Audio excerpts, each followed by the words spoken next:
And we're live. All right. Well, hello, everybody. I'm Beth Holland here from EdTech Teacher, and I'm super excited. We have a great guest today. We've got Mike, who's on the national faculty at the Bucks Institute, and he told me how to pronounce his last name, and I already realized I can't do it. So I'm going to let Kaechele. Thank you, Mike. I'm so sorry. All of a sudden, in the back of my head, I went, I can't do this correctly. But I'm so excited to have Mike Kaechele with us here today, and he's going to introduce himself and then talk about an unbelievable project-based learning unit that he has set up for the upcoming election season. So Mike, go ahead, and I'll be quiet for a minute and let you say hello. Well, thanks for having me. I'm a national faculty for Buck Institute for Education, and I'm also a teacher. So I've been teaching for the past 5 years at Ken Innovation High, which is part of the New Tech Network, the project-based learning high school. Great. Thanks. So I know we connected through another member from the Buck Institute for Education, and she was reaching out to say, hey, there's this great project opportunity, who's interested? And I said, I'm so excited to know about it. So if you could walk us through a little bit about the history of how you started the MyParty project, because I believe you said you did this in 2012, and then some ideas or just some background of what it is and how teachers might start to think about bringing project-based learning into their classrooms this fall with the upcoming election season. Sure. Well, I guess it was probably the spring of 2012, and we were actually at a New Tech event, and we were doing some training, and it kind of hit me that it would be cool to do a collaborative project with New Tech schools around the country. And so the original version of this was just done with New Tech schools, and there was kind of 4 of us that plotted the ideas and planned, and we came up with the MyParty election project. And what it is instead of focusing on the Democrats, Republicans, and in this case, Trump and Clinton, we focus on political issues and getting kids to care about the issues themselves, because a lot of kids aren't necessarily interested in politics, but once they start realizing the issues, they are interested in those. And so the scope of the project is kids create their own political parties in small groups. They come up with a name, a logo, and a platform of 3 or 4 issues that are really important to them. And then they make a 30-second commercial. And with that, we practice things like rhetoric in the commercial. So it really fits nicely in the ELA or social studies curriculum. And then what happens is they have an election at their school. We call that the primary election.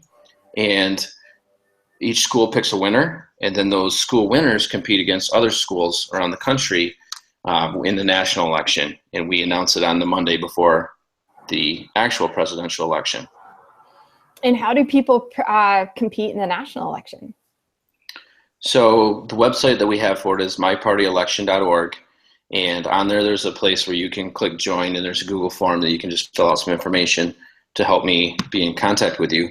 But basically, you run the project on your own at your school, and there's the deadlines on there. I haven't memorized off the top of my head, but it's a couple weeks before the election. We have a deadline, and you send in the winning video, and we put all those into one big YouTube channel. And each school is going to get 1 electoral vote to vote for. They can't vote for their own, otherwise it would be a big tie. But they vote for other schools, and that's how we'll determine the winners. Great. What were some of, from the last election, what were some highlights or some different platforms that some of the kids were really engaged with? That really runs the gamut, because kids care about different things.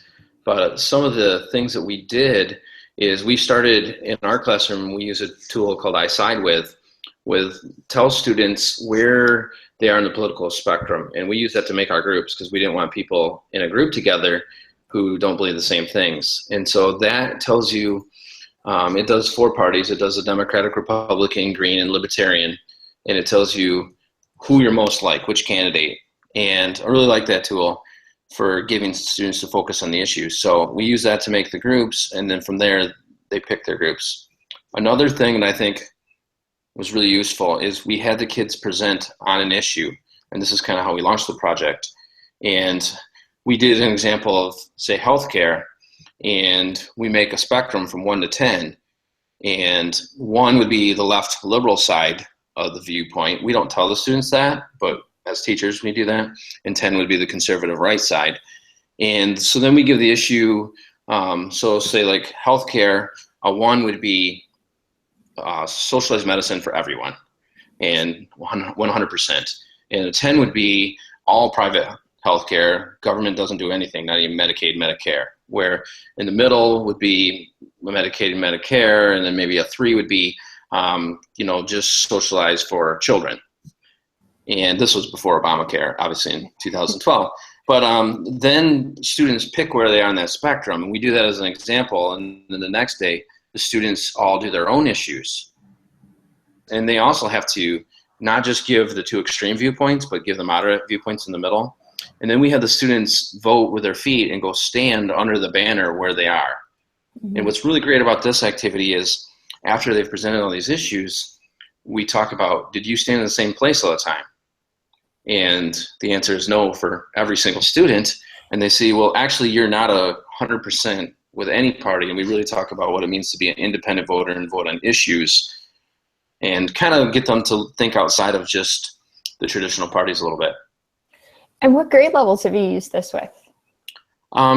In 2012, it was all done with high school. So I was doing it in 10th grade, and then my colleague in 11th grade was doing it also. But I know other schools were 9 through 12.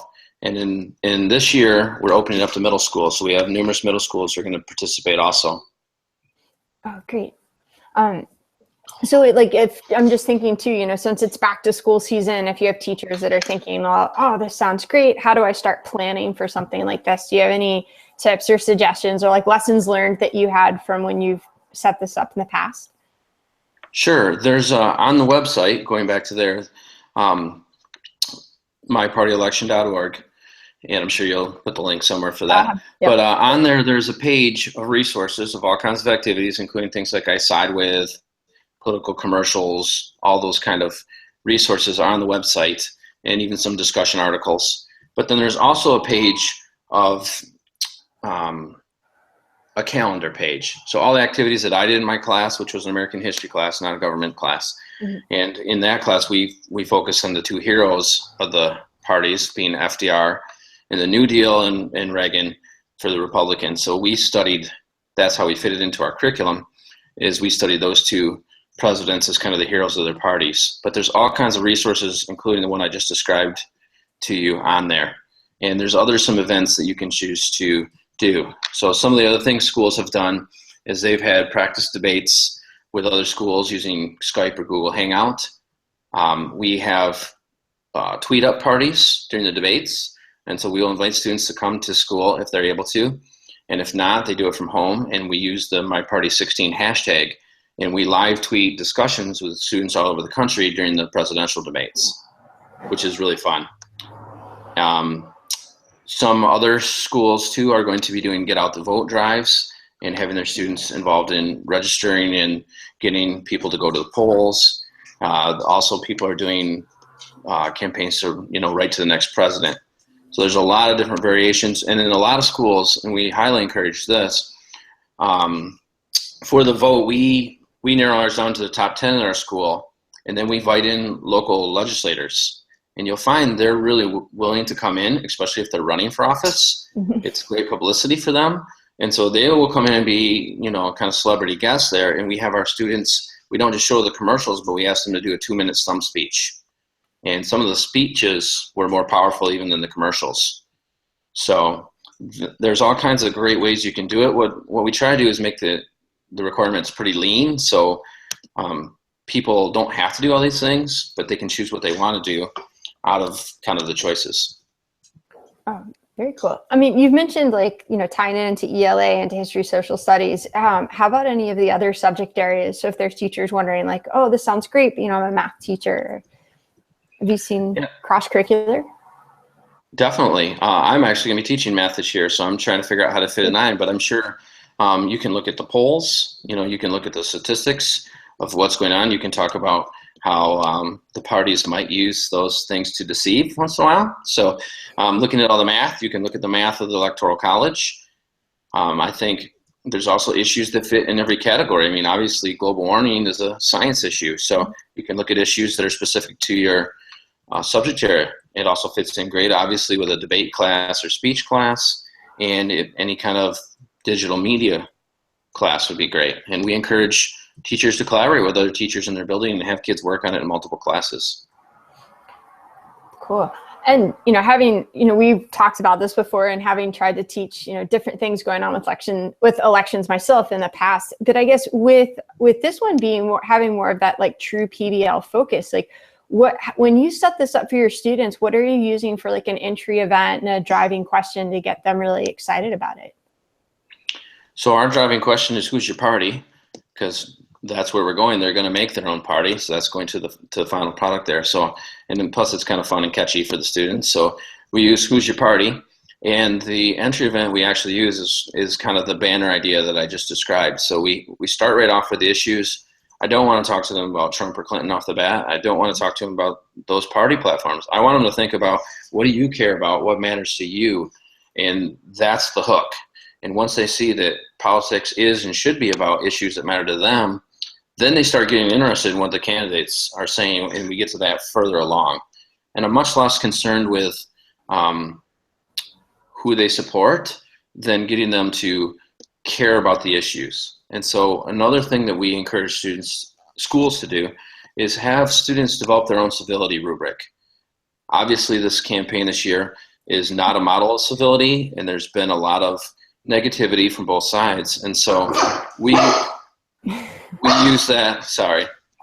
Sorry, I usually have one. We use that rubric to have them keep each other in check, but then also during the debates, they can use it to judge the different candidates during the debate. Oh, cool. And I think that's something too, thinking about with this election season and how do we bring everything, into frame with all of our students. So if you've seen, I don't know if obviously you haven't done this in 4 years, but I mean, if there were other things that you might bring into it. So like if you had said, okay, this was something, we did all of these things in the past, but here's an extension, or here's something else that I would have liked to have done with my students. Is there any other ideas or thoughts you might have for teachers? Well, I've team taught with an English teacher when we did this in the past. So one of the things we tie in there is the study of rhetoric. So ethos, pathos, and logos, and have students really analyze that and then use that in their commercials. So that's something that we use with the English tie-in, definitely. It obviously fits nicely with civics, and then if you're doing a world history, I was going to look at the different forms of government. So in analyzing different elections and different forms of government from around the world. Very cool. So is there anything else you think that teachers should know or that would be super helpful? Besides, I know that you've got, and I will make sure that everyone has the links to the website and everything else, because you've done an amazing job laying this out for teachers so they can start to really get some ideas and build this into the curriculum this fall. But any other like words of wisdom or suggestions that you might want to make?